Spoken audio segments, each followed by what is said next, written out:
You're listening to the ESO Network, your station for all things geek.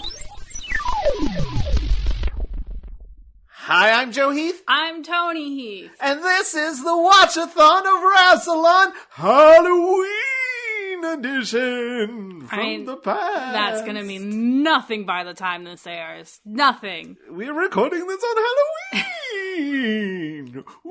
Ooh, spooky.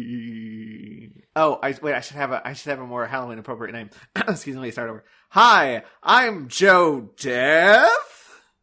It doesn't even rhyme. And it works better on paper. Too bad we are an audio podcast. Pretend you read my name. See, the podcast is all about using your imagination. What did you say? I said Skeletoni. That's way better. Yeah, I know. You came up with it too, though. Oh, I did? You did, Nice. like a year ago. That was my Twitter handle last year because you said it, and I was like, that's fucking amazing. When a high five passed me. Current you, though, really dropping the ball. Toe grief. Toe grease? Maybe we should start the podcast. Yeah, let's do that.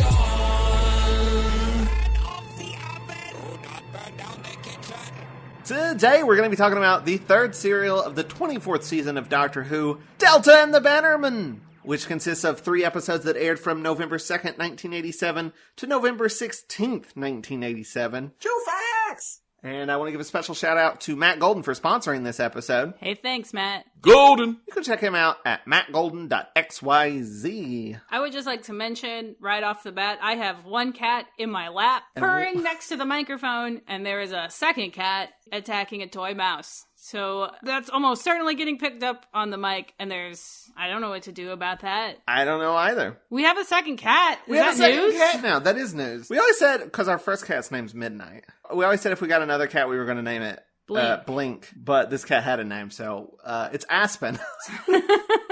It's Midnight and Aspen, and you'll be able to hear them. We took the bell off of Midnight's collar. We have not done that with Aspen. Because Aspen, if Midnight is like hiding somewhere and you come home and she's like in a closet and you're like, Midnight, she'll come out and be like, yes. Yes. Aspen will wait until you find her. And so she has the bell still. So that's news. That's the news for us. There's also, as we previously mentioned, we're recording this on Halloween, which means the new season of Doctor Who has started. We haven't watched it yet. We haven't watched it yet. But I assume we'll have a bonus episode up sometime soon about it, probably. Maybe we should wait and do it the whole season since it's one fucking story. I don't know why I'm so angry about that. I don't either. I think I'm just angry because it's 6 episodes in a row all written by Chibnall. Fair enough. I'm not looking forward to that uninterrupted Chibnall run. I think there's one episode that he co-wrote, but he wrote all of them. Yay. But anyway, I just wanted to mention that because it's news, but we haven't seen it, so we have nothing to say about it. Maybe we should, what do you think you're going to like it? Should I make a prediction? Yeah. No, I don't. I don't think I'll like it. I think there's going to be interesting stuff that's not going to pay off by the end of the season. I think Chibnall's pretty good at, starting Setups. a thing. Yeah. Remember the Spyfall episode? There was some interesting stuff there, and then it all just kind of went wibbly wobbly. Timey-wimey. Midnight, you can't sit in there just to intimidate Aspen. It's not nice. Both of them slept on top of me this morning. It's exciting. That was exciting. It was a Halloween miracle. Then one of them got too close to the other one, and then they hissed and split apart. This is what keeps happening. Midnight got closer to Aspen and then hissed at Aspen, and it's like, you moved closer to her. You instigated it. Her space, yeah. And then Aspen hissed back, and Midnight was absolutely shocked that was an option, and left. If y'all have any cat tips, because they've been together for about a week, maybe? More than a week. More than a week? Well, still not very long. And they've gotten better, but... I mean, we went through the whole process of, like, they each had their own side of the house and all that stuff. But it was also getting to be, like... We're very impatient. Well, yeah, but when one of them's, like, pawing at the door and is freaking out because they're, like, locked in a small space, it's hard not to be like, okay, you can have the whole run of the house, but you need to work this shit out between the two of you. Good luck. Anyway, welcome to our new podcast, Cat Talk. I've been watching these, like, My Cat from Hell episodes on Discovery Plus because my parents have it. And I'm like, well, what can I learn about having two cats? Because this is the first time I've ever had two cats. They're not as bad as the cats in the show. So I'm like, why aren't you better yet? They're not as bad as the cats from hell. Right. And the cats from hell are fine now. They got over their problem. Like, and they were way worse. There was, like, in the attacks. space of an episode, too. Yeah. Though that was, like, multiple weeks condensed into a 20... Well, actually, it was probably, like, an 11-minute We've got to segment. talk about Doctor Who. Yeah, let's talk. Well, I mean, we did. Do you want to talk about Delta and the Bannermen? I would love to talk about Delta and the Bannermen. All right, let's talk about Delta and the Bannermen. First up, this serial is a play on a music band called Echo and the Bunnymen. How do you feel about that? I have almost no feelings about it. Do you think that that's some decent wordplay? No. Me either. I think I like Echo and the Bunnymen. They did the killing. Is it a reference for, like, a reason, though? I mean, it's rock and roll. There's a lot of music in this episode, right? Yeah. I mean, they're in the 50s, but, like, Echo and the Bunnymen were primarily 80s. I don't know how that works out. But they did The Killing Moon, which is a good song. I like that. But yeah, that wasn't originally what this episode was going to be called. They just thought of that, like, late. Like, it feels like they were just like, oh, this would be funny because of that thing. And then they changed it. And it's like, it's not that great of a reference. You know what it reminds me of? It reminds me of, like... One of your titles? Harsh. And I was going to say it reminds me of Arachnids in the UK, which is like a play on anarchy in the UK. But it was originally, the working title was Flight of the Schwimmer. Which title do you prefer? Delta and the Bannermen or Flight of the Schwimmer? I do like Delta and the Bannermen. Right? I don't care about the fact that it's a reference to anything. It just feels good. It sounds cool. I mean, that's probably why Echo and the Bunnymen called themselves Echo and the Bunnymen. Yeah. Because it sounds cool. It sounds good. It sounds better than Flight of the Schwimmer. Flight of the Schwimmer definitely sounds like a piece of classical music. Schwimmer? Yeah, it does. It's hard to say, though, because I can't pronounce that word very well. Schwimmer. Like, this whole episode, every time they said it, I thought they were saying shimmering, because he says the Shimmering Queen, and I thought he said shimmering. I mean, it is supposed to be like shimmering, right? Maybe, I don't know. I never know what they intend with these weird words. But let's dive into the actual serial itself. Okay. Episode 1, which I have called The Doctor Dances. That's a good title. No one's ever thought of that one before, right? Sure. Oh man, I should have called the second one the Empty Child or something. The Shimmering Child. I didn't, because I wasn't thinking that clearly. We start off like mid-battle. There's a battle happening between the Shimmerins and the Bannermen. You can tell which ones are the Bannermen because they have great big banners hanging from their butts. They got these like butt flags, right? They should have called this Delta and the Butt Flags. What do you think about that for a title? Yeah, I like it. So the Bannermen they're all wearing like black leather and helmets and goggles, and they have these butt flags. Why are you calling them butt flags? They're like flags that stick up out of their butt. They're not out of their butt. They're on their back. On their back? They don't come out of their butt. They come out. Don't tell butt. the people that they come out of their butt. They're butt flags. They're... Butt banners. Banner butts. And they are led by Gavrock, who is this grimy-looking dude who blows a horn all the time. And the Shimmerins are plastic toy soldiers. They look exactly like toy soldiers. I really thought we were going to be doing like this elaborate child's game. Nope. They just look that way. They just look that way. I mean, they don't have the like flat base. I'm wondering, is that like armor or something? Or did they just look that way?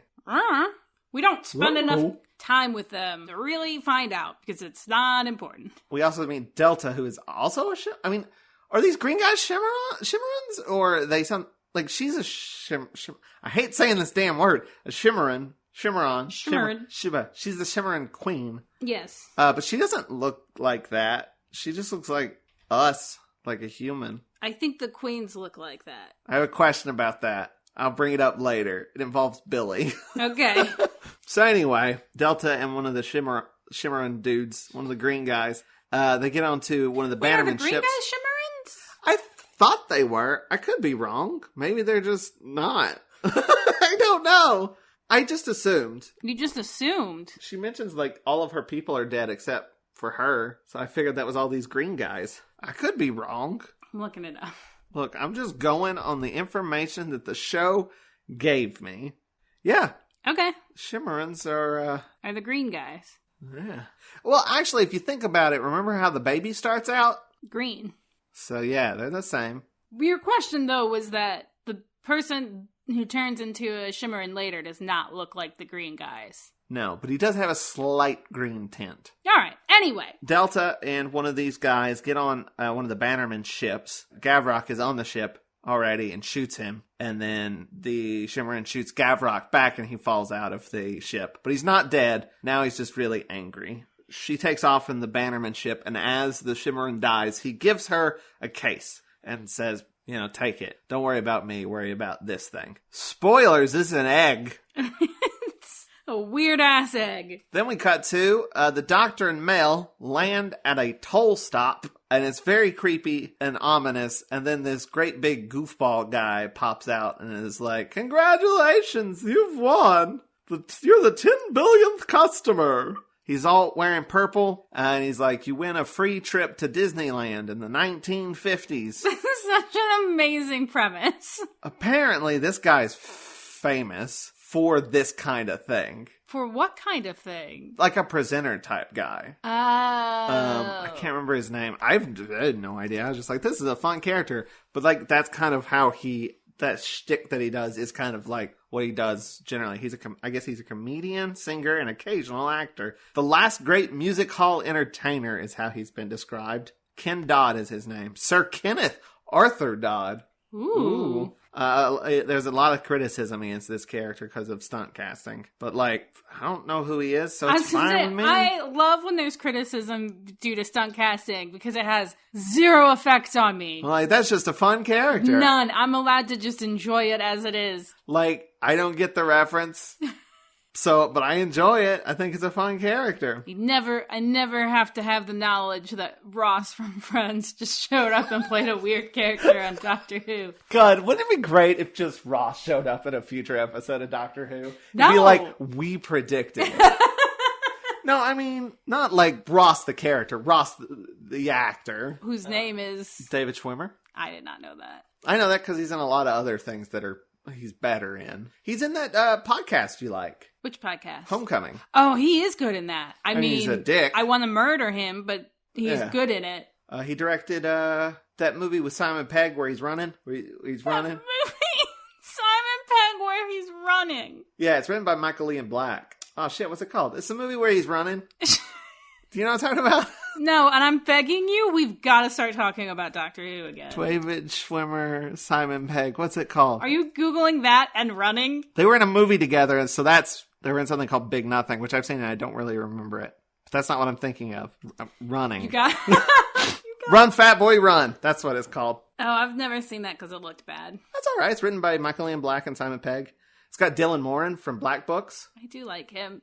Yeah. We've got to talk about Doctor Who. We've got to. Okay, so they've won a free trip to Disneyland. Woo! It's such a weird tone from like creepy to exciting to creepy again. There's going to be a point where it's just things happen and characters just accept it. There's a lot of weird shit that happens in this and no one reacts like a normal human being. No one questions it. We don't have time to question it. We just have to go. I mean, initially this was going to be a 6-parter and now it's a 3-parter. Good call always, to be honest with you. Yes, but I feel like that does give it like this breakneck fucking speed. Like, I feel like that we've never had on Doctor Who before. I don't think we've seen a serial this fast.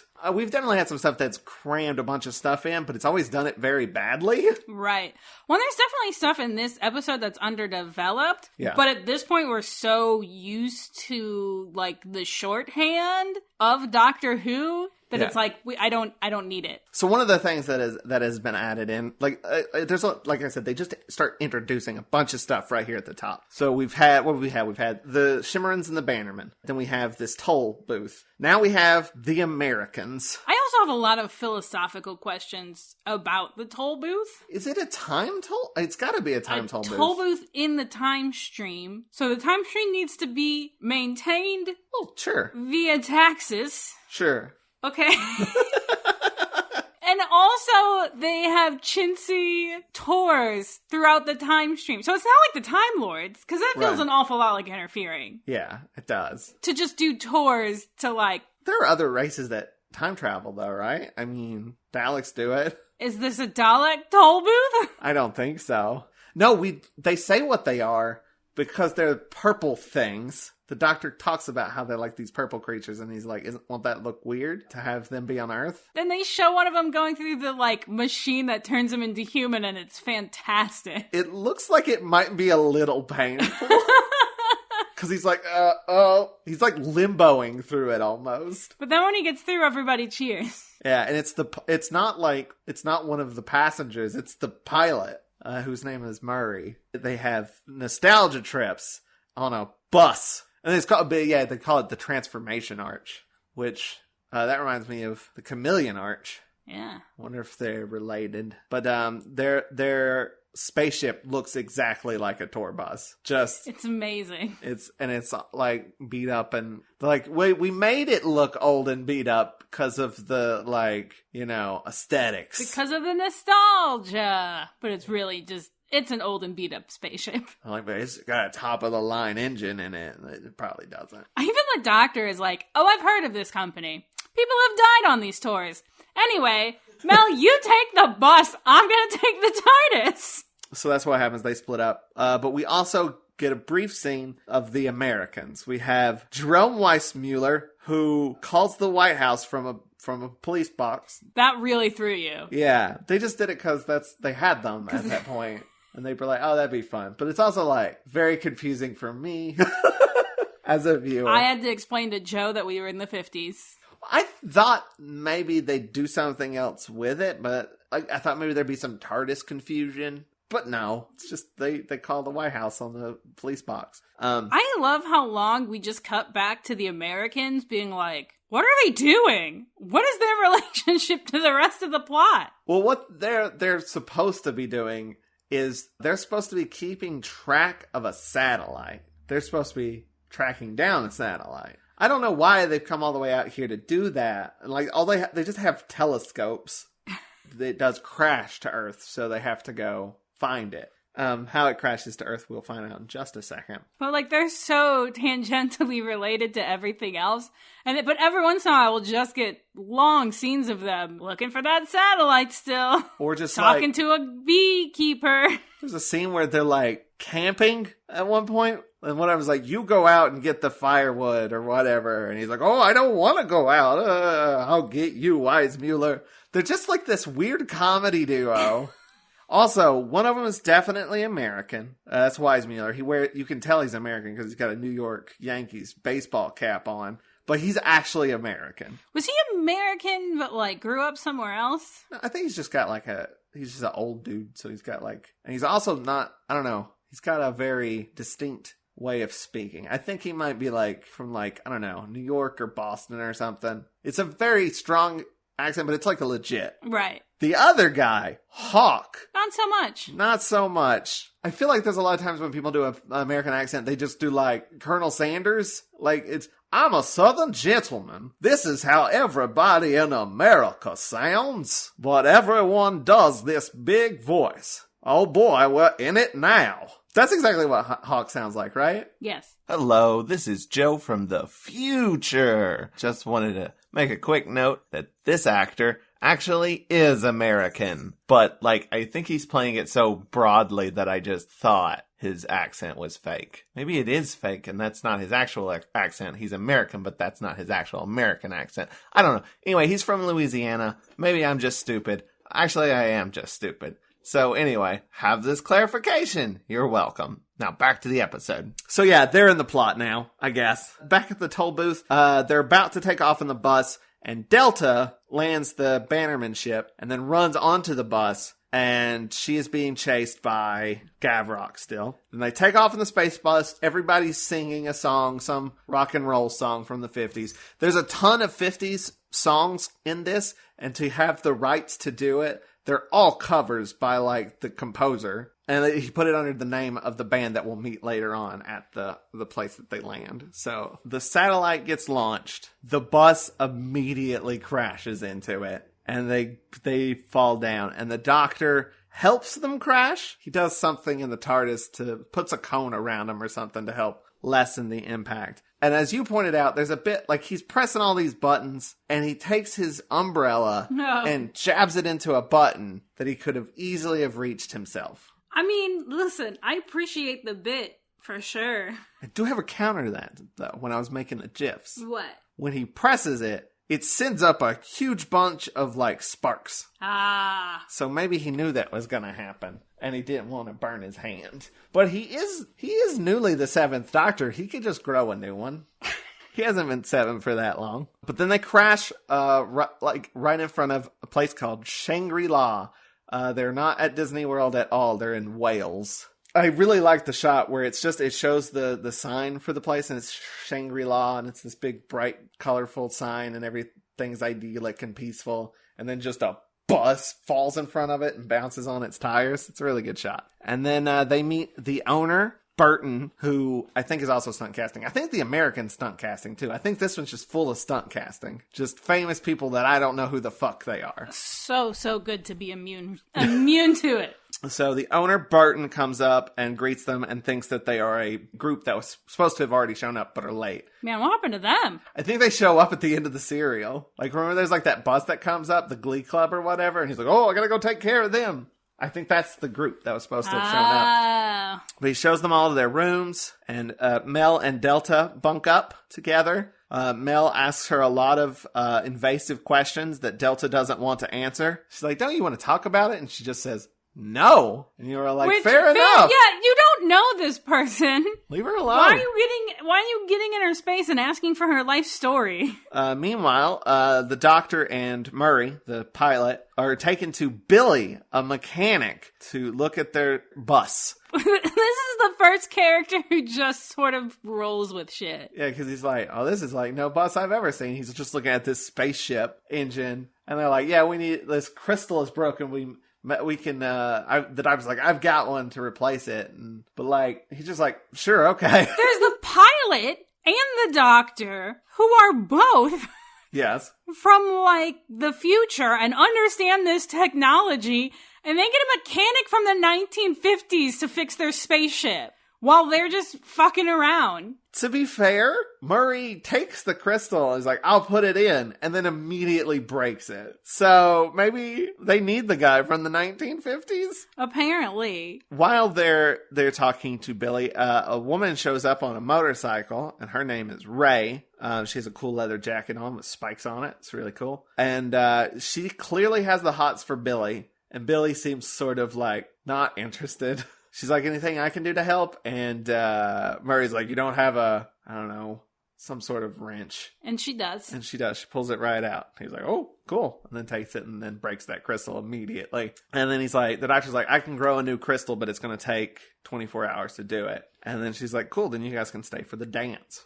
And they're like, yeah. She says, see you later, alligator, which will come back later. Ray, this character, was written with the potential to be the next companion. That makes so much sense. Because they weren't sure, but then it changed because they weren't sure when Mel was going to leave. Because, spoilers, Mel's going to leave, I guess. Then they all go to dinner. They bang a gong and to indicate that it's time for dinner, which Delta hears and doesn't know what it is and pulls out a gun on Mel. So she's very tense and nervous. And Mel's like, it's just the dinner gong, and leaves. And then that's when Delta opens her bag to reveal an egg.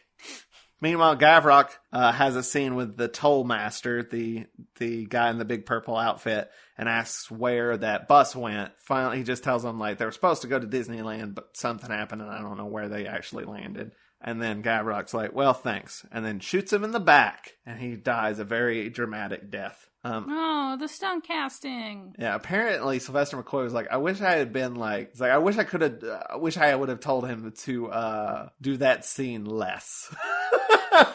Really? Like he did it too big. Yeah. He's like, I wasn't comfortable just going around talking to people like that at that point because I was new. But he's like, I could have given him some pointers. At dinner, Mel tells the doctor about Delta and how she's like, she won't answer any of my questions. And she's very jumpy and she has a gun. Also, a small child gives the doctor an apple. And there's just a whole lot of comedic bits with the apple, but he never actually eats the apple. I know, because this is one of my most stressing, one of the tropes that stress me out the most is when somebody has food in a scene but is not allowed to eat it. It drives me crazy. The doctor has this apple forever and is not allowed to eat this apple, which is a good bit, but it stresses me out. Let people eat the food in their scenes. There's also a setup for something here that if you're not paying attention, you'll completely miss it because they have no dialogue. Billy sits at the table that Delta is at, and they look at each other with looks. They do? That happens? That happens. Okay. That establishes that they got the hots for each other. They have no dialogue. They're 100% in love now, just so you know. Yeah. So we cut to the dance. And Billy shows the doctor his amped up amp. He's got a special amp because Billy is the singer, he's the head of the band. I did not realize, by the way, for the longest time that he was the same character, that he was also the mechanic. Because he wasn't dressed like a mechanic. Because he was wearing completely different clothes. At the scene where Ray comes up, she says Billy is the lead, is going to be performing that night. Yeah, it isn't until she reacts like sad by not getting his attention that I realized it was the same character. Oh, yeah, because he's like, this next song goes out to someone very special, and it's like Full Fall in Love song or something like that. And he looks at Delta and he just met and had no dialogue with. He looks right at Delta and not at Ray, and Ray is very sad. And then the doctor's like, hey, basically he sees that and is trying to be comforting to Ray. And he's like, hey, do you want to get out of here, sort of thing. And then she's like, yes. And before he finishes saying what he's doing, and then just starts dancing with him, pulls him into a twirl and everything. And he's like, whoa! I will say, there's this thing about this scene between Seven and Ray that shows the doctor to be a lot more sweet than he has been. Even Five, who is kind of nicer, I guess I wouldn't say nicer, softer. He's also frequently very rude or doesn't pick up on emotions or stuff. This seems like something that's very specific to Seven to me. He picks up on the subtler emotions. That is not a characteristic of the doctor always. Do you like that? Do you dislike that? Yeah, I found that whole scene very endearing. Yeah, I like it too. I like the doctor being able to pick up on those emotions, but not necessarily knowing what to do. Because that continues to happen with him and Ray and her reaction to the whole Billy thing. Because after the dance, he finds her just crying in a barn,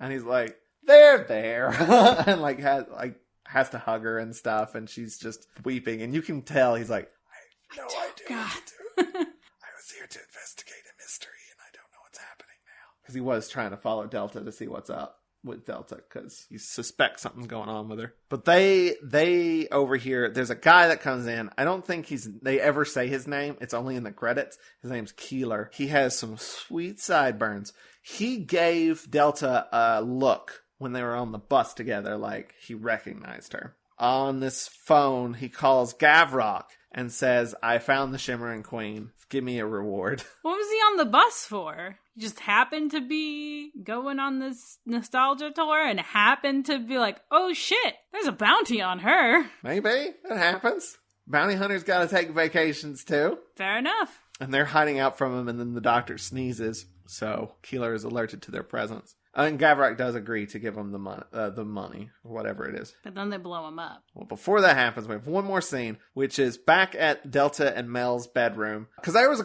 like, Delta's like now wearing this like green polka dotted dress, and I was like, where the fuck did she get that? All she had was a case with an egg in it. And then she's like... Oh, God, it's the egg. And then she thanks Mel for the dress. And I was like, thank you for solving that problem. Thank you for solving that mystery. Then Mel screams, like they show the egg, and Mel screams at the sight of... This is badly edited. Because like they show something that Mel could scream at. But she screams at it before it hatches. It just shows the egg and she goes, ah! And then the egg hatches. And then I screamed because it was terrifying. The most terrifying fucking thing that has maybe ever been done in this show so far or since? No. There's still the screaming guys from Fury of the Deep. Fucking... There was also that gargoyle that vomited goo. This is up there with both of those. I hate this. It's like squishing out of the egg. I think it's fine when it's a full baby, but when it's just smushing up out of that egg, smushing up out of it, and it's just a head, and it's a slimy. It looks like an adult head, and it's just a green, slimy human head being birthed out of this egg, and it's not good. It's not good. It's not good. Can I offer you an egg in these trying times? You may not. I remembered that as the cliffhanger. That wasn't the cliffhanger. The cliffhanger is the Doctor and Ray in trouble. Keeler pulls a gun on him and is like, oh, I can not only get a ransom for Delta, but also... The Bannermen. No. No, the Doctor, because he's like, you're a Time Lord and wanted and stuff. You're a fugitive. Who knew I was going to get 2 bounties? I was just on vacation. Yeah, and the Doctor's like, if you're only in it for the money, let Ray go. She has nothing to do with any of this. And then he's like, I don't just kill for money. It's also something I enjoy. That is a fucking amazing line. It's really good. Because it's so fucked up. That's the cliffhanger. You're just like, oh, damn. Normally, I think if there had been that reveal and then it like kept going and then there was a cliffhanger, I think normally we'd be sitting here being like, well, that was padded. That was awkward. That's such a fucking killer line that it's like, damn. That's a good cliffhanger. Because you're just like, this shit's fucked. This guy's for real. Yeah, there's a lot of that kind of... There's a weird tone to this one where there's a lot of fucked up shit like that happening, but it's also the goofiest fucking shit at the same time, and it's a weird balance. Because you got, like, the bad guys are, like, truly evil and horrible, but then you got, like, 1950s rock and roll music and weird characters not reacting to things, and it's very goofy and silly. But, like, those two things are happening at the same time. There's a scene in the episode we're about to talk about that's like truly upsetting and then like kind of forgotten about. But we'll get there. So that's the end of episode 1. We're now into episode 2, which I've called The Call of the Bees. I'm so obsessed with the beekeeper. I'm obsessed with him. Gavrock is watching, I guess, Keeler talk to the Doctor and is like, I'll give him what he's wanting quicker than he expects. And then he, like, because they've had this, like, radio connection, he sends, I don't know. You know how sometimes you just send an explosion over the radio? That's what he does. He just explodes Keeler and it knocks the Doctor and Ray unconscious. Then the first truly, what the fuck is happening scene happens. Billy, with a bouquet of flowers, his hair slicked back, he's looking pretty cool, goes up to Delta's room, walks right in, does not knock, by the way, a little presumptuous, and sees Delta holding a big-ass puppet baby. We gotta talk about this puppet, because 1, it's disgusting. 2, it looks amazing. It does, it looks amazing. It is such a good puppet. It's so good. And it's absolutely disgusting. I mean, it's amazing to see somebody, like, hold this green, slimy baby and be like, oh, it's great. This is the only scene that it's in. And what's truly mind-blowing is that we cut away from this scene. I mean, more stuff happens, and we'll talk about it. But we cut away from it to do other stuff. And then when we cut back, she's no longer holding the puppet. She's holding a baby with green face paint in, like, an alien, hoodie. a shitty alien hoodie. Why did we bitch! Like, there's a point later where it would be like, okay, now I know why you switched. Because it's growing up. But for as long as it was a baby, use the puppet. It was a good puppet. Someone put a lot of time and effort into it. It's only in this, like, 2 shots, maybe? And you got from that to the cheesiest fucking thing I've seen in Doctor Who in a long time. It looks like a bad Halloween costume. Although, let me say, if you have a baby and you don't cosplay as the baby and the Delta, Delta, what are you doing? Get on that. I bet there are people that have cosplayed as like you like have a family, to. like Delta, Billy, and the child. You have to. This child does not have a name at any point, by the way. It's Delta, Billy, and just this girl. Okay, now that I've gotten that out of my system, I want to talk to you about the other wild thing about this scene. Yeah, which is the fact that this is the first time that Billy and Delta have a conversation, and she says right off the bat, "I think I owe you an explanation." Yes! That's how their first dialogue starts. I owe you an explanation. I trust you, and I'm gonna trust you with this secret. This is their first dialogue! Make sure to look before. He did sing a song at her. We are not gonna stop. This pace is not gonna slow down from this point. And the thing is, he has no reaction to like, what the fuck is that baby? He's not like, dude, I think your baby's sick. He just comes and sits down and is like, what would you like to talk about? I don't think he has any dialogue, actually. He just comes in and sits down. No facial, like, huh? Nothing. He's so chill about this, which is consistent. That's the way he was when he was like, oh, this is a weird fucking engine. Okay. So Billy's just cool with things. But it's not just Billy, though, because everybody who meets this weird-ass child, nobody, not a single person's like, what's up with this weird-looking kid? Like, oh shit, that's an alien. We don't have those in the 1950s. I don't know. I don't know what's going on in the 50s in Wales. To be fair, just everyone there has met the Doctor at some point, or has heard about the Doctor at some point, and it's like, yeah, shit like that happens. It's Wales. Wise Mueller and Hawk are looking around for this crashed satellite, and they bump into this old guy, possibly more stunt casting, I don't know. He gives me very Tom Baker vibes. His name is Garanwe, and he is a beekeeper, and ask him whether he's seen anything weird in the sky, and he's like, I've seen many weird things in the sky.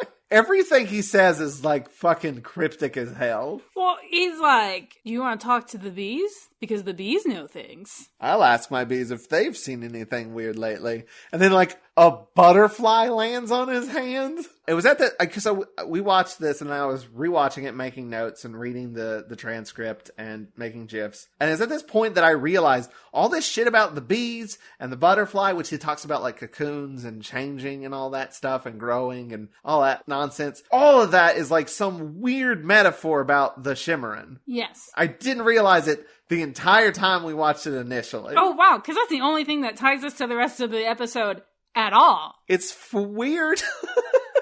What? Why? Why do we need, like, it's like some weird form of exposition through a parallel bee story? It's a bee plot. Oh my god, it's the bee story! Are you okay? You look like your brain just melted. It's the bee story! The bee plot, Tony! The bee plot! Amazing. I don't know if that was done on purpose, but if so, kudos. Probably not, though. Anyway, that's all that happens in that scene. That scene happens, and then we go back to things that's somewhat... Now we cut back, and it's a real baby in a costume. Yeah, I think that scene's just there so we don't have to hear Delta explain everything. So, like, we don't want to have her explain everything that's already happened. What if we just have this weird scene with a beekeeper? So, yeah, and now it's a real baby in a costume. They're like, let's go somewhere else to talk, because Mel's sleeping. Mel sleeps through a significant portion of this serial, and then later, like, the doctor comes to, like, come get her, and she's like, huh? What? A plot? Okay. Yeah, I'll participate. The thing is, like, Mel was, like, there at the beginning of her story. And, like, was just sitting there not saying anything. And then it cuts back when it's, like, a baby. And Mel's just, like, asleep. She's like, I can't. Like, you know what? This is boring.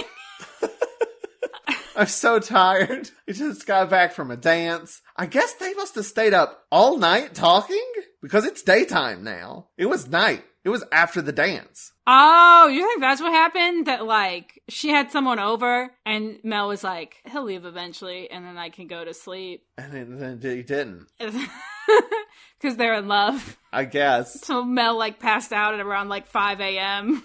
They leave Mel so she can sleep, and they ride off on the Vincent, which is Billy's motorcycle. And they're going to go off to a sweet spot, as he calls it. The doctor wakes up and sees Delta and Billy leave off on the motorcycle, and he wakes up Ray and is like, they run to Mel and are like, where did they go? Because we got to find them because the Bannermen are coming. And he's like, we got to evacuate the camp because the Bannermen are bad. Bannermen are real bad. And like, I think there's a real sad scene where Ray's like, where could they have gone? And she's like, I know some places I used to go with Billy.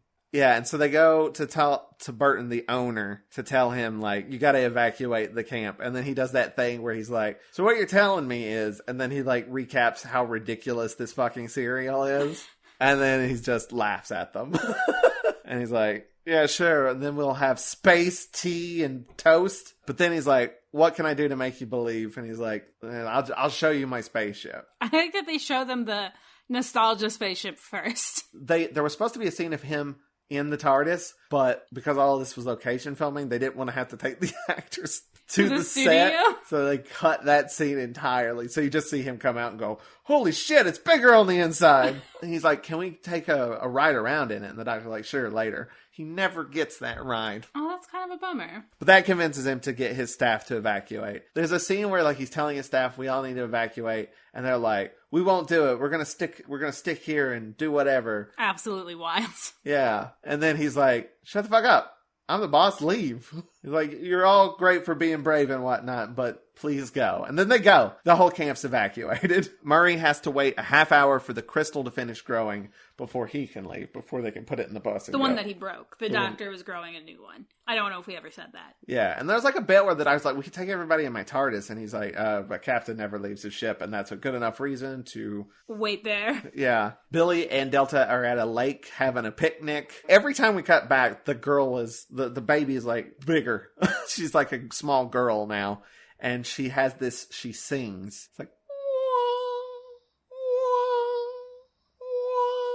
and it's like a song, but also a defense mechanism. The Doctor and Ray go searching for Delta and Billy on her bike. This is the first time we've ever seen the Doctor on a motorcycle. He drives a motorcycle later. How do you feel about that? How do I feel about it? Yeah, we've never seen the Doctor operate a motorcycle before. I don't know. Why do we have to have a feeling about it? Because we had a feeling about it when the first Doctor was in a car. Wait, we have seen the Doctor on a motorcycle before. 3's been on a motorcycle. Yeah, 3's been in every vehicle possible.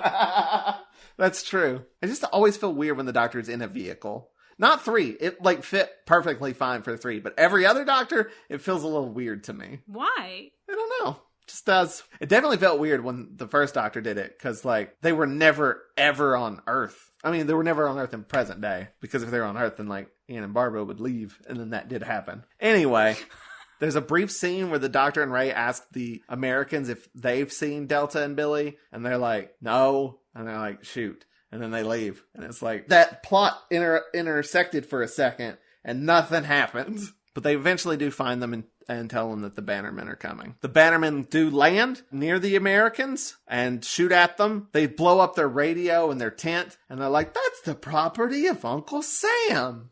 And Gavrock's like, where is this Uncle Sam? I love shit like that. But they get put in, like, these weird neck bracelets. Here's the thing that I love that might about happen this. in the next episode, but yeah. Because, yeah, the Bannermen are, like, watching over them, and then they get called to do something else, and they're like, okay, hang on, I'm putting these, like, neck shackles on you. But they're not tied to anything. I mean, it'd be hard to go anywhere in them. But yeah, they could. But you think that you would... leave? Do something. Left, right, left, right, left, right. I'm saying, you think that they would do something to make sure that they couldn't leave. Yeah. There's nothing about these neck things that makes it so that they can't just go away. Good point. I didn't think about that.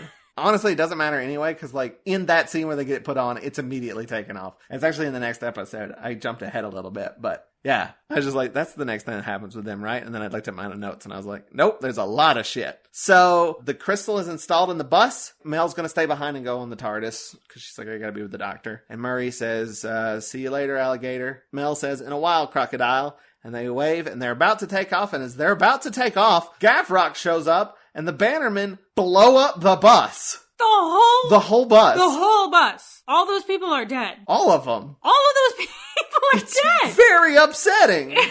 Yes. It's like fucked up for that scene. And then after that, nobody cares. We just go back to this like madcap, goofy thing that we were doing before. But like a whole cast of people that we knew just were violently murdered. Yep. Murray, aliens pretending to be from the 50s, all dead. All of them. Like, that's truly fucked up. Like, when that happened, I was like, what the fuck? That's a dark turn. It took me a minute to even register it because I was like, whoa, that can't be what just happened. There's no way they just killed a busload of people. They did. So Gavrock grabs Mel because she's like laying on the ground next to the exploded bus. And like, I like this scene because he's like, was Delta on that bus? And she's like, yes. You killed everyone, which she's lying. Delta was not on the bus. I like that she lies. I think that's a good little bit. But as soon as she says that, they all drive up on their motorcycles. Delta and Billy and the child and the doctor and Ray. And then they start shooting at them and then they drive off. Then Gavrock's going to take Mel as a hostage. Mel and Burton. Burton's still alive too, the owner of the camp. So they're trying to figure out where to go, and Delta's like, you gotta stop, I'm hearing something. And she has these like antenna things behind her ears that pick up sounds. And she's like, I hear the call of the bees. There are bees calling. They're saying to come here. So they go to Garanwe's, who sees this weird collection of people, including a green-faced little girl, and it's just like, oh, I bet she'd want some honey, and gives her some honey. And then they're like, can we come in? And he's like, oh yeah, sure, come on in. The doctor's like, can I have a broom handle and a pillowcase? And he's like, I don't see why not. Just takes everything so casually. The doctor asks Billy if he can borrow his bike. I love this scene. He drives back to the camp with the broom handle and the pillowcase, and it's a white flag. Gavrock shoots at him, and the doctor gets very mad. He's like, don't white flag. It's simple everywhere. You can't shoot at me. It's a white flag. But also this whole scene, Gavrock is just eating a whole leg of lamb, and it's disgusting. When he talks, it like comes out, you can see it in his mouth. It's disgusting. Absolutely disgusting. There's also some criticism about him playing it too straight and too serious. But I like that. It's like a good counter to the goofiness. Like, he's like a legitimately terrifying villain amidst all of this goofiness. I think what else is great about this scene, it's mild. Like, he pulls up under the white flag, and he's shot at under the white flag. And he goes through this whole speech, and then he's like, here's what's gonna happen. I'm gonna take the hostages that you have, and I'm gonna leave. Which is Mel and Burton. I mean, he does. That's what I'm saying. That's what's wild. He does. I mean, what's really funny is he gives this big speech, and he's like, and being like blustery and using that to like get out of a situation. That is kind of his MO, but also the fact that like Gavrock is like so unimpressed by it. Like, he was shooting at him. He has no reason to stop shooting at him. And there is this moment that is my favorite in this whole serial where the doctor turns around and goes, on second thought, maybe I went a bit too far. Which is it's a great scene. It is weird though, like, because like he's like, basically first off says, free these prisoners and I'll testify to your mercy. And he's like, eh. But the Bannermen do let him go. They untie them. And the doctor leaves with them. Like, starts walking off. But then you hear as like all the Bannermen load their guns. And it's like, why'd they let him go? That's the end of episode 2, is that, actually, I think I may have gone a little too far. That's the end of episode 2, and then we're down to episode 3, which I've called the singing time. It's an amazing line reading. I love it. It's very good. And then he just gets on the motorcycle. Burton gets on behind him. Mel gets in the sidecar. There's a sidecar, by the way. We never said that. And they just drive off. They let him drive off. I know why now. I'm thinking about it, which is just they're hoping that they'll lead him to Delta. But why? Like, they could have had a scene where they said that. Like they could have like shot at them or something, but like it seems very suspect that they just let them go. Surely the doctor would be like, "This is weird." I know I'm amazing, but that was still too easy. As they're leaving, Gavrock fires a flare into the air, which is to clue in the Bannermen to basically camp out and shoot a tracker onto the doctor's motorcycle because it will lead them to Delta, is what they're thinking. They put the Americans in neck cuffs and then leave. And then Ray just shows up immediately and unlocks them because she has an Allen key. And then, yes, the Bannermen shoot the Vincent with the tracker. Vincent is the motorcycle, if you've forgotten about that. And then we cut to just Granwy and Billy doing some beekeeping. They're wearing the big hoods. Billy's spraying some shit on the hive. And Granwy's just telling him about royal jelly. That is, again, another metaphorical thing. Eating the royal jelly can make a queen? Is that what happens? It, like, turns them into a queen? Yes. And also, Delta has been feeding a syringe of food, this, like, liquid, to the baby. The baby who's, like, is she a teen like yet? I don't think she's quite a teen, but she's probably, like, she can walk now and stuff.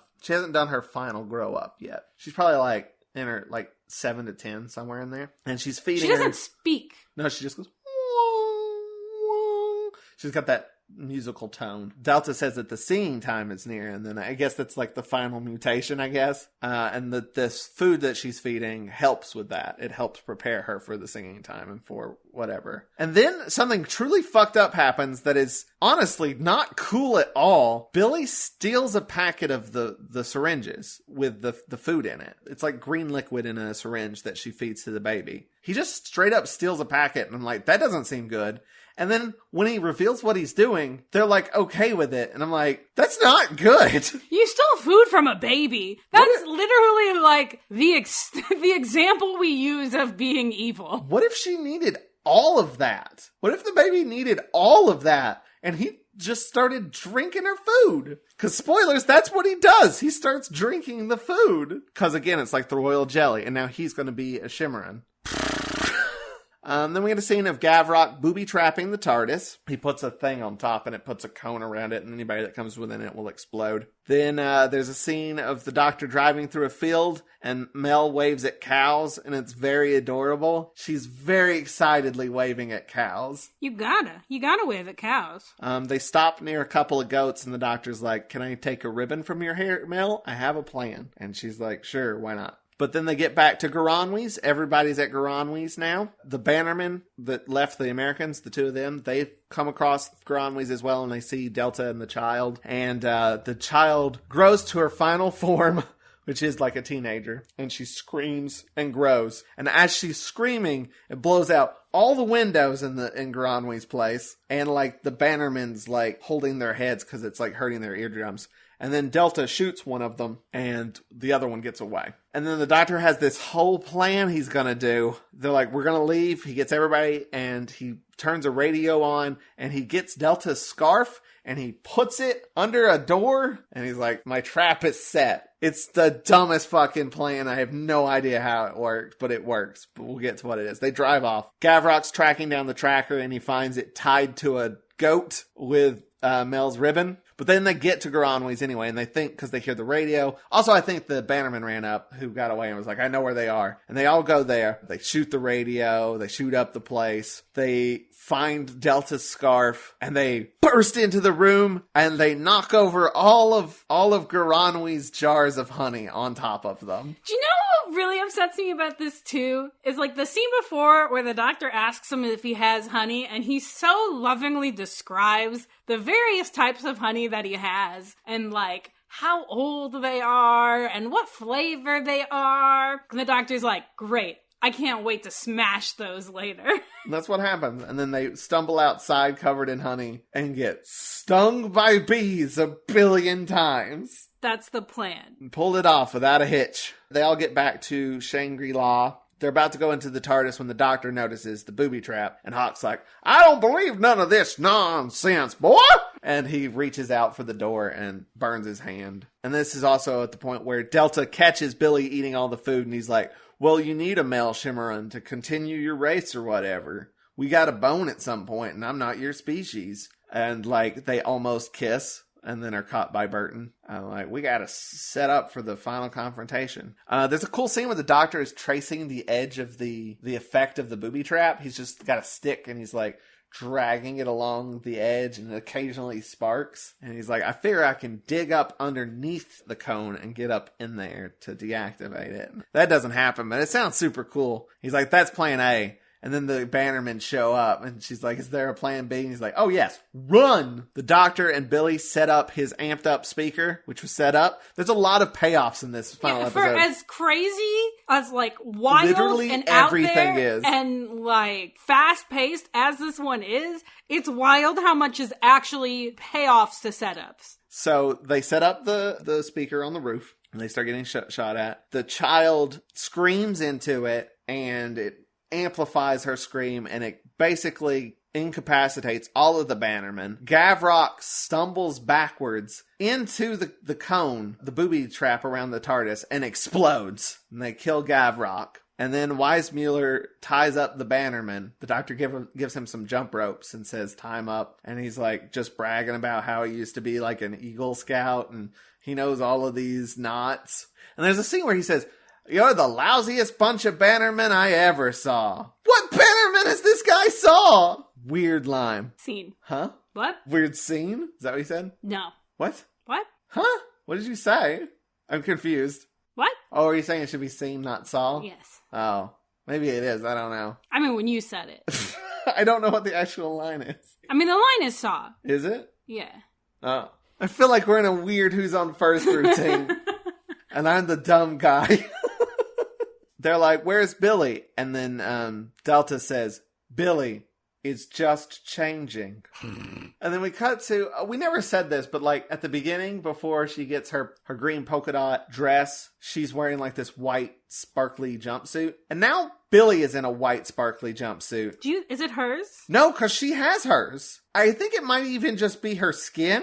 Oh shit, maybe it's just their skin, because the kid has one too. Wait, does that mean they're naked at the end? Yeah, I think they're just naked. I think they're just buck-ass naked. Well, that doesn't make any sense, because it's not like she's wearing it under the dress. Maybe she is. I don't know. I don't know where these costumes came from. The kid has them, and like, they grow with her. Have you thought about it? It grows with her. So that's just their skin?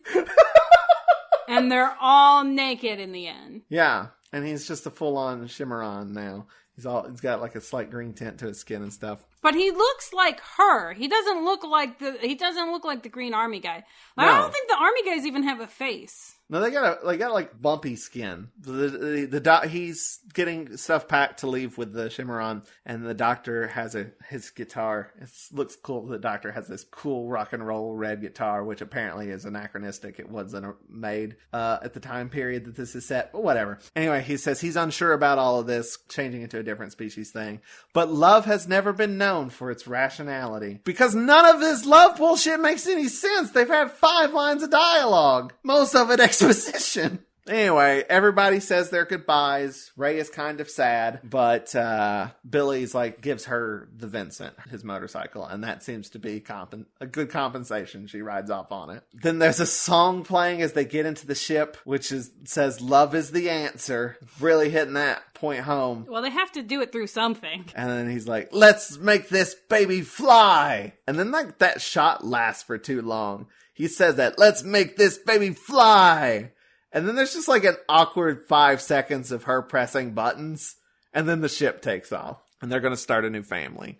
Billy, Delta, and unnamed child. The cone that was on top of the TARDIS, the booby trap, has been deactivated because Gavrok blowing up zapped it of all its energy. Garanwi gives the doctor a special jar of honey and describes how great it is. So he's not too upset, or maybe he just doesn't know yet that all of his honey has been fucked up. Well, he has to know because one of them made it and he gave that one to the doctor. But he gives the doctor honey before he goes. The Americans are like, well, what are we going to do? And the doctor points to the satellite that they had pulled out of the bus, right? And I guess when the bus exploded, the satellite because they put the satellite in the trunk of the bus. And I guess when the bus exploded, it just threw it into a nearby fence. I guess. Also, Nobody gives a shit about those dead people. Also, it's just wild that these two characters have been in the whole show. They've been in the whole thing, and then they finally just show up at the end and be like, oh, we found it. That's what they're in this episode to do. That's it. They're done. They tied up the Bannerman with his special knots. So then the Doctor and Mel TARDIS out, and then the Americans look at each other like, what? What's going on? And then Garanwi walks in front of the Shangri-La sign in a very, tilted up angle, looks at the TARDIS, smiles, and winks. And then we're done. End of serial. Why does it end on him? I don't know. What is he? Somebody once theorized that he's a future Doctor. I'm for it. I think it's a lot more sinister than that. I mean, I don't think it is. I don't think anything's been done with Garanwi since. But, clearly something's up with him. Why end the entire serial on a shot of this fucking, not even secondary, this fucking tertiary character winking at the camera? It's so hot that you said tertiary. What? Sorry, go on. What were you saying? No, you just threw me so bad. Oh yeah, use them big words. What is he? I think he is a Doctor, because he knows a lot about the plot. He does all of that B shit. I think he specifically does it to make Billy take the food. That's what I think. He's very calm and casual about everything. But then again, so is fucking everybody. No one goes, weird alien baby! Not one person goes, weird alien baby! Honestly, Mel doesn't either. She's just like, an egg! Ah! When the baby pops out, she's fine. And frankly, that is the terrifying fucking part. But yeah, he could be a Doctor. He's something, and I don't think it's good. He didn't do anything malicious or evil. A butterfly landed on him at one point. And you trust that? Yeah. I don't trust that. Mm-mm. All right. Mm-mm. Mm-mm. Well, that's how it ends. It ends with Garanwi smiling and winking, and we're done. We're going to take a quick break, and we'll be back for final thoughts. How did watchdog groups with no experience in television take a controlling interest on Saturday morning television? When did Wonder Woman make her animated debut? Want to know why there were two competing Ghostbuster shows? How Atari changed the Saturday morning landscape? How did networks compete over similar genres at the same time? Find out all of this and more on the Best Saturdays of Our Lives podcast. A proud member of the ESO Network. And we're back for a special spooky Halloween ending. Stop saying that. It doesn't mean anything. This is airing in November. Skeletoni, do you know what time it is? It's 9:13 p.m. and it's time the for... witching hour! 9:13 p.m. The witching hour when you're older than 30. It's time for final thoughts. Final thoughts. Final as in death. Ooh. I don't know, man. It's just like a whole episode of Doctor Who, isn't it? What else do you want me to say about it? It's like an entire episode of Doctor Who. Those are my final thoughts. Well, did you like it? Did you not like it? What? It's just like a whole episode of the television show Doctor Who. Technically, it's 3 episodes. It's a whole fucking serial of the television show Doctor Who. Yeah, but details, man. Did you like it? Did you dislike it? Yeah, absolutely. What did you like? What did you dislike? It's just like a whole serial. We've been doing this for 6 years. You don't know how it fucking works? Listen to me. It's like a whole serial. And stuff happens in it continually. Like one right after the other. It's like a whole series of events. I have a week to edit this. Come on. That are connected. There are characters in it, some of which we already knew, some of which were new. And they all did things together. And those are my final thoughts. I'm so angry. Okay, your turn. I liked this one. It's weird. It's a whole serial of the television show Doctor Who. You've done your final thoughts. It's my turn. I'll show you how it's done. I really like this one. It's weird. I don't know if it all hangs together quite well. The whole time I'm just like in awe of everything it's choosing to do. It's so bizarre and like done with purpose. I don't know. It's never not making an interesting choice. Yes. I will give it that. I do think maybe it could have lived in some of the darker moments for a tad longer. The whole bus fucking dies. This whole bus of like fun, goofy characters dies. And nobody gives a shit. That bothers me a little. But I do enjoy the goofiness mixed with like the fuck upness of like Gavrok. I was saying while we watched it, this serial feels the most like modern Who that we've ever watched. I think partially because it's so short and like the pace is like, the pace fucking goes. And also the Doctor's on a motorcycle, which just makes me think of like 11. I think I like 7 a lot. I like 7 a lot too. He's very confident and sure of himself by this point, I feel like. Feels like he's settled in a little better. I didn't mention it, but like this serial, he does some of those, and I think this is the last time he does it, of like fucking up sayings. He does some play on all work and no play makes Jack a dull boy. He says something like all haste and no speed makes Jill a dull person. Or something like that. So all work and no play keeps the Doctor away. So he does a few of those, but I think this is the last time he does it. But yeah, it's fun. It's fun and weird. And again, I enjoyed the pace of it.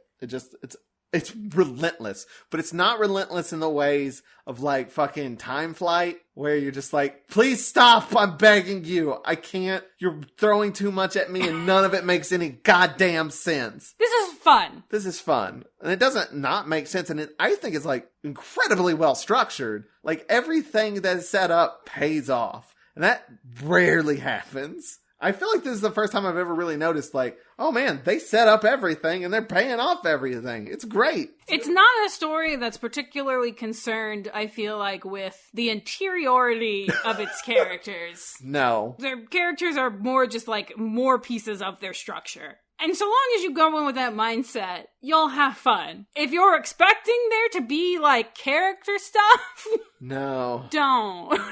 There's two types of characters. There's 3 types of characters. There's comedy characters. There's Gavrok, who's evil. And then there's characters who just take things as they come, who are just there for the plot to move forward. The only character I'd say actually maybe has like emotional beats is Ray. That's true. We didn't talk about her a lot, but they do establish the hell out of her. Like when you told me that she was being set up to maybe be a companion, I was like, that makes sense. The amount of time she spent with the Doctor and the amount of like moments that her and the Doctor had together, that totally makes sense. You know what other thing I just thought about that we didn't even talk about at all, and it's kind of like an iconic shot, because I've actually seen this shot before I even knew what it was from. Oh. I mean, I knew it was from Doctor Who, but I didn't know it was from this episode. After they blow up the bus, and I don't know, they're like celebrating it, the Bannermen all cheer and yell, and they just stick their tongues out. They're all like, ah!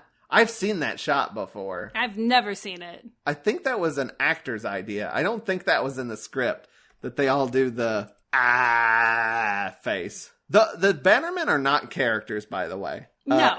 Gavrok is the only one, I think, who even really has lines. You know, in Power Rangers, where the bad guys are just called putties? That's what these guys are. They're just putties. Like, even Gavrok doesn't even look like them. I guess because he's the leader and he's got to look different. The rest of them are all just like, they all just look exactly the same. I also forgot that they had those glasses. Yeah, they got like red visors on. They all stick their tongues out. Except that guy on the far right. His tongue's barely out. Get it together, Bannerman. Also, they all look like they just ate Red Jolly Ranchers. It's a very weird, disturbing shot. But yeah, I guess that's, do we have anything we need to plug? No. Cool. I'd just like to say happy Halloween to all you listening out there. It's November! Woo!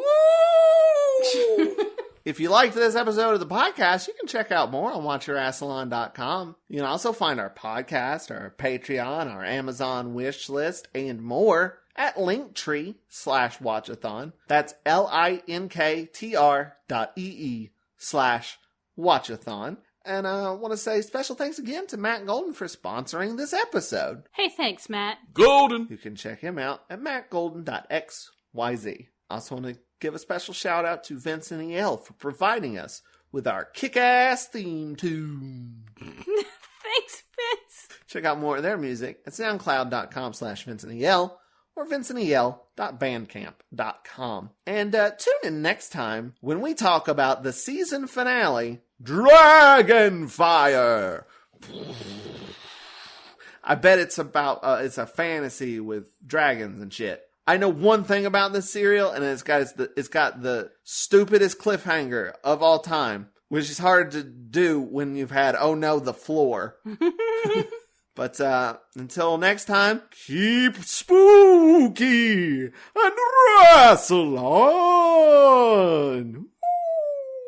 Goodbye, and I love you in a platonic, parasocial way. It's November! I don't just kill for money. It's also something I enjoy. This has been a broadcast of the ESO Network. Be part of the crew and help support our shows by donating to our ESO Patreon or by shopping for the TeePublic store, which can all be found at www.esonetwork.com. The ESO Network, your station for all things geek.